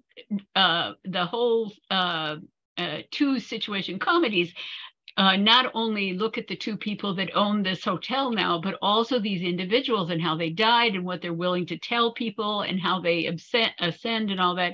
And I think it has two or three appeals. One is that we can have not feel guilty about watching this really funny little show, because it's got a lot of humor in it. But it's also, I think, comforting in a way, because you see so-called spirits depicted as people who screwed up in their lives, basically, and need to get that message that they didn't get when they were alive. And somehow in this very humorous kind of context, they find that sooner or later, although we're all those of us who love this show are actually rooting for the ghosts never to get the message, because we like them there and we don't want them to ascend out of the cast. But that is another way of looking at it, to try and look at the evidence of the apparitions and think about whether or not is this place memory, is this person memory, is this some kind of residue of a personality that was there at one point, or is there actually in some cases a sentient being that's stuck and is stuck over eons? And that's an interesting area that I think is still pretty verboten on the academic and scientific side of parapsychology. Yeah, that is still very forbidden, and it's actually so that our counseling department try to avoid this perspective in a way, and this is again my private approach, I'm more open also to this kind of view. And if you are interested in anthropology, everywhere you encounter to this kind of narrative. So it is very written in, so to say, in humanity. And I did a field study with this interview study with these occult practitioners, magicians, and one guy was a really interesting guy. He developed a meta model of magic. So he showed that you have a spiritist model of magic, how magic works. You have an information model of magic, and 3 or 4 others, psychodynamic model of magic, and the meta model says use that model that fits best to solve your problem. So feel free. So it's a little bit postmodern approach, so to say, but I think that is a really good approach. So if I hear sometimes a report on a poltergeist case, and I think, okay, normally we would work with this person this usual way. But in this case, I think we should choose another way. Put this person at that point where she is, and make maybe even a provocative intervention that is not your usual intervention, but you get it then, this person. And I myself, I don't have to decide what the reality really is. You know, if ghosts exist or not, I don't have to decide it, you know. Right. Yeah, you can take that frame that there's a possibility for this, and looking at the evidence and seeing what's there. And Carlos and I did a kind of a database of paper back in 1995, actually, to get a prize so we could go to an Italian conference. But we were going through Galden Cornell's Poltergeists and Apparitions, that big book with the database, looking for hauntings with apparitions where there was some kind of phenomena that looked like an attempt to communicate, and we thought that was interesting. And then I took it a step further at a Forever Family Foundation conference back in the I'm not sure when it was. I think it was in the early 2000s, and I titled it, "What if there's somebody in there?"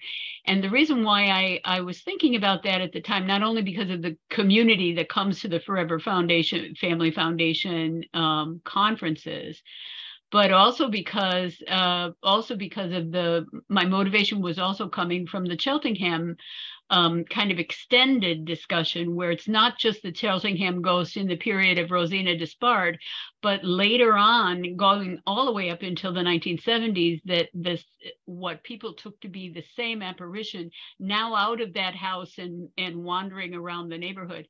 So while it's one of those forgotten phenomena that Carlos always liked to talk about and can be very taboo, it, like you say, it's something to keep in the back of your mind as you're going through with these things, because there may be another piece of information there. And if Bernard Carr is correct about the afterlife, or Jim Beichler is correct, or there's something that we can show that there is a transition that has a different that involves survival of the actual personality, then maybe this is something else that's going on. And maybe these folks that are trying to do a kind of clinical parapsychology with a revenant may have something important for us to listen to as well. So that was kind of one of the things that I thought of. Oh, Deborah is just saying that Ghost is one of my favorite shows. She says, I think it shows that we're not alone after people die. It brings up the dilemma of wanting our loved ones nearby for comfort, and wanting to or allowing them to move on. I have even heard the view that a grieved loved one can keep their loved one from moving on.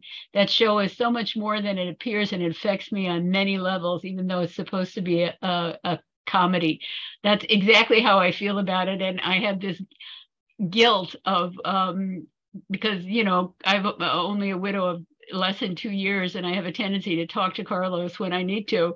And then there's this little voice in the back of my head that says, you know, go ahead and tell him it's okay to enjoy his afterlife and see if he can go see Harewood Carrington and talk to him.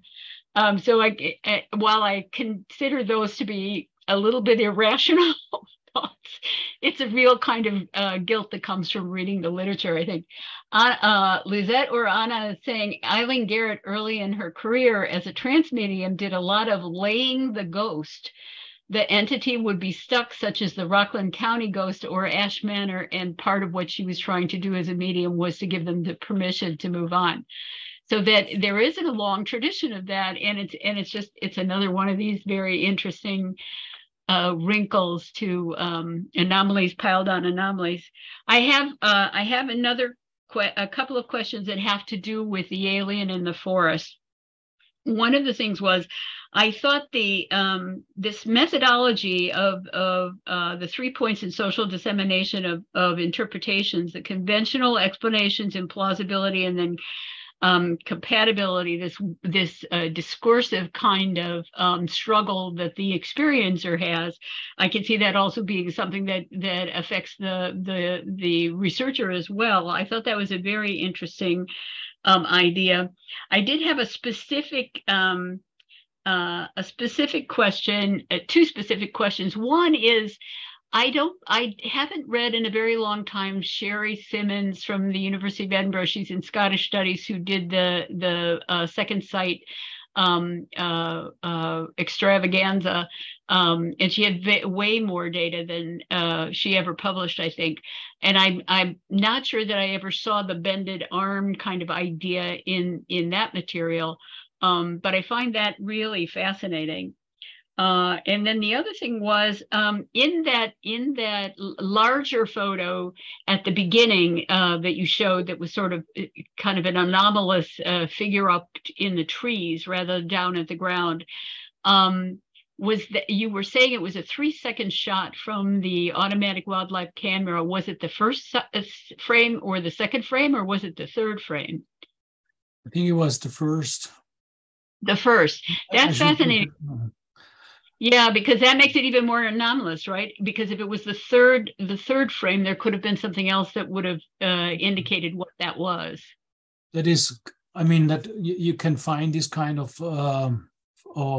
effects very often. I recently saw one of a spider of an infrared camera, and you thought it was an alien, but it's totally overexposed. So this kind of things happened, and you cannot really detect it because the depiction is not sharp, and if they move, then they don't need more than a second to pass this area where the lens is. So right, like a fly on the camera, basically. Yeah, that is like a fly on camera, and you have a shot, the first second, pause. Then the next second, the second shot, pause, the next second, the third shot, and then it's over. And if there's a little insect passing on the first second, then on the second second, on the second picture. Right. So my impression was that particular image was set to the side as being something that it more likely had a conventional, a coincidental but conventional explanation for it because of that. Yeah, it was important for the huntsman because they were primed to interpret this first series as an alien, and then okay, the second picture, that is also weird. So there must be something really huge going on, so to say. And then the fact that the wild boars didn't occur anymore, I mean, that is still weird. We don't know why. But such things happen. So they found a better place. Well, it could have been too that the boars were aware that somebody was coming and checking that film, and that there was more human activity in that area than something anomalous. Yeah, the other thing that I thought was really interesting was I found the investigation of the so-called alien in the bushes down there very impressive because of its systematicness and the three different contexts and the temporal aspect of that you were talking about. And it seemed to me an even better kind of model for any kind of spontaneous case than the one that we always think of as the gold standard, the old SPR way of investigating. It just seems like you're getting at things that would prime the person into a particular interpretation, and then other aspects of that as you're going along. And if you also add on maybe the researcher's process in doing that investigation as well, it just seems like that's a context, that's a methodology that we should be using now for everything that comes across as a spontaneous case in parapsychology, because you often find out way later that the person who's talking to you was primed by something that you didn't realize. And we had a situation, and hopefully I'm not going to get this wrong because it was 150 years ago, right? Like in 80 something. There was I think it was an article by Marilyn Schlitz, or it was something that Deborah Weiner found out later by someone who was in a Gansfeld or a remote viewing study or a Gansfeld study that was done in Durham on the Duke campus. And I think it was something that Debbie came across, but I may be wrong about this. But the thing was that the person had picked the target for the remote viewing methodology correctly and was very sure about that. And it went in as a hit, right, as a plus. And later on, I think either Marilyn or Deborah happened to go to that target area, which was the little shop on East Campus of Duke University where you went to get your Coca-Cola and your sandwich at lunch, right? And somebody in the place said, "Oh, you're from that Rhine place across the street. You know, I was here the day the lady came with, the camera, and they were standing around and talking about it and everything. And then I was mentioning that to the girls in the office, et cetera, et cetera." So it was like, okay, there was this possible anomaly in this so-called hit that had to do with people observing the experimenters and then beginning to talk about it, and that being in the mind of the person who was actually the percipient, because at the time they were taking the percipients to a variety of different locations, and in this location there was this this sort of side conversation that would have been in the hearing of the percipient. So I can't remember who brought that up, whether it was Marilyn in her article with Gruber, or if it was Deborah later when we were talking, because we ran the summer study program from '83 for quite a while. Until I left in '93, Carlos and I were on the faculty there. And when we were talking about the difficulties of field investigation, that was one of the things that we brought up, but I don't remember the exact information. But anyhow, I did wonder if at IGPP, since you used that particular sort of systematic thing with the context and the temporal aspect, has that been used on any other types of spontaneous case investigations? No, I mean, we detected this case, and this was only because, it was really interesting. We also were primed from the report of this huntsman. So we thought, okay, they are the experts. If they say it cannot be an animal, we have to believe them. And I showed this series of 3 pictures, several of my colleagues, and only one. It was later when I already found out that it very likely was a jaybird. Only one of my colleagues said immediately, "Oh, this is a bird." So all others were primed, okay, it must be something weird, and they immediately tend to see something strange in it. Yeah. And this intermediate time perspective, we only found that out because I remembered to have seen this article myself. And it reminded myself to this alien figure. Right, that there was that structural kind of similarity. Yeah. And I wonder what this huntsman would have said if they wouldn't have seen this article before. If they even would have ever thought that could be something strange. I don't know. But this is this kind of priming on different time scales that that has effects on your perception. Yeah, very interesting. Well, are there any other questions, guys?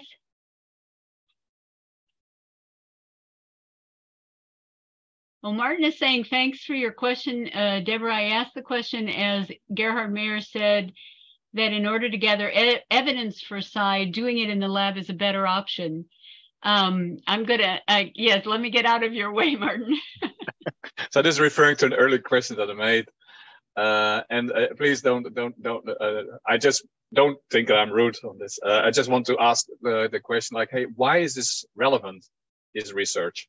And I'm asking that question because you indicated that in order to get more evidence for Psy, the lab is a better option. So, and I'm just wonder why. What is the aim of it? What is it that you want to achieve? This kind of research to know more about the world. I mean, you know, for me, it's not a question if Psy is real or not. That is a question to get the research funded or something like that. But I know I experienced myself, for example, a simple case of spoon bending. I experienced. So this is still unexplainable, but I saw it with my own eyes, and I have this object in hand, and I even make some sort of experiments on this level.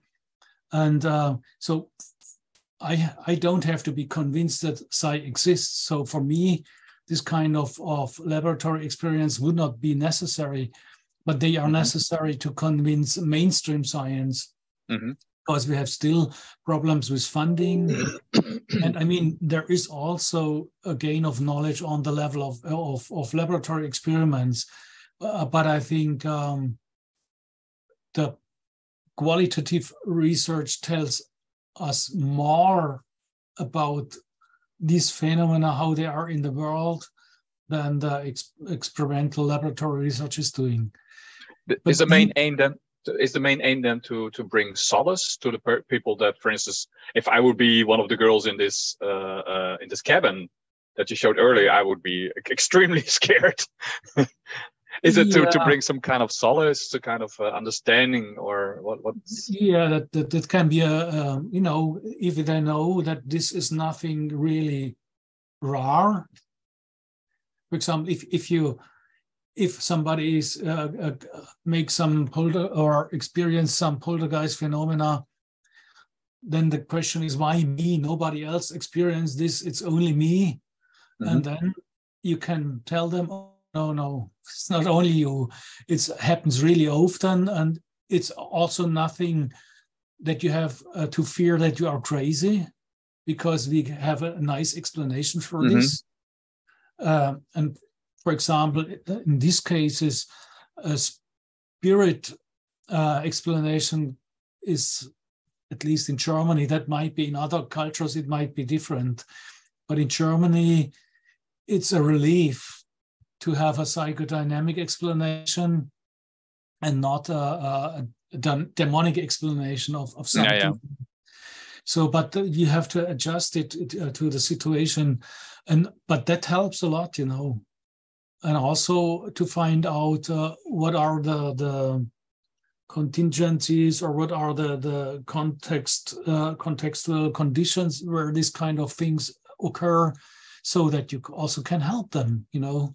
For example, Walter von Lucas, he says an easy method to terminate the phenomena is to put on video cameras in every corner of the room where it happens, and as soon as the camera are running, no phenomena will appear anymore. And this, in almost all cases, this works. Although there's the trickster effect, so sometimes the phenomena occur exactly in the death angle of the camera. But you know, this is basically you know, to keep record of all the phenomena in a diary. Diary is right, yeah, exactly. So that also helps. Often helps to terminate a phenomena. Every kind of documentation, of accurate documentation, can help the affected persons. So insofar, that is also an aim of this kind of research. So I guess it's also important in order to get funding, right? So in order for you to get funding, it is probably the why is a very important aspect to this. Yeah, we are in the lucky situation that for most of our research, we don't need funding because we get the funds from your endowment. Yeah. Your endowment. Yeah. Sorry? Your endowment. Do you still have Mosher Yeah. money and all of that helps you? Right. Yeah. So, yeah. I mean, our laboratory people who make laboratory experiments, they often try to get funding also from third parties, external funding. But this kind of the counseling work and this kind of case studies we can do without external funding. So, insofar we are one of the. Sorry. If you don't mind me interrupting, one of the things that I find interesting about these systematic ways of looking at spontaneous cases as well is that we learn more about the perceptual errors we can make, no matter how intelligent we are and how much scientific training we've got. There are processes that we have that make the world more, palatable for ourselves, that get involved in all of this. And when you do these kinds of systematic methods to get the information from the experiencer, you're also giving yourself a cautionary tale about how your perceptions are constructed from the sensory inputs that you have, and that there may be things that you've forgotten about that are infusing what you're seeing or what you're presuming or whatever. So I think it's like having to state your biases in the beginning of a research report, right? Is that having these kinds of methodologies save you a little bit from the bias you haven't consciously acknowledged as yet, as well as give you ideas of ways to be self-critical about what you're doing and what you're reading as well. So I see it as having these sort of conventional psychosocial, sensory perceptual kind of cautionary tales that are important if you're going to do the research, or important if you're going to pull this material in and have it be part of your philosophy of life. Thank you. You're welcome. And thank you very much, Gerhard. We're at what is it? Well, we're doing really well. It's definitely more than an hour. I think we're over the 2-hour mark, are we? But this was an absolutely wonderful experience, I think, for all of us. It was everything that you did was absolutely fascinating. I love the theoretical piece and the methodological piece, and the conversation and the questions that were coming from our attendees were, as always, just marvelous, and moved the conversation on from there. And I'm so grateful that you did this. And I'd like to tell everybody not to worry. People are worried about having that link for the PDF of the book. If you'll email that to me, I will get it into our book resource list on the website. I'm going to be working on the website this afternoon. And I just want to share my screen one more time, if I can find what I'm looking for. Wait a second, let me get it up here. I have to bring up the PowerPoint because I wanted to let you know who the next speaker is and when that is happening. Then let me thank you that you brought this opportunity to speak. It's such a great series of, it's such a great thing what you here installed. So thank you a lot. I enjoyed it a lot. Well, you're always a wonderful speaker, and I just want to give you guys the heads up that in the Parapsychology Foundation ParaMOOC series PowerPoint, playlist, you'll find other talks that Gerhard gave for previous ParaMOOC courses. So let me get this one last one up. Do you see? Whoops! I have other things in front of it.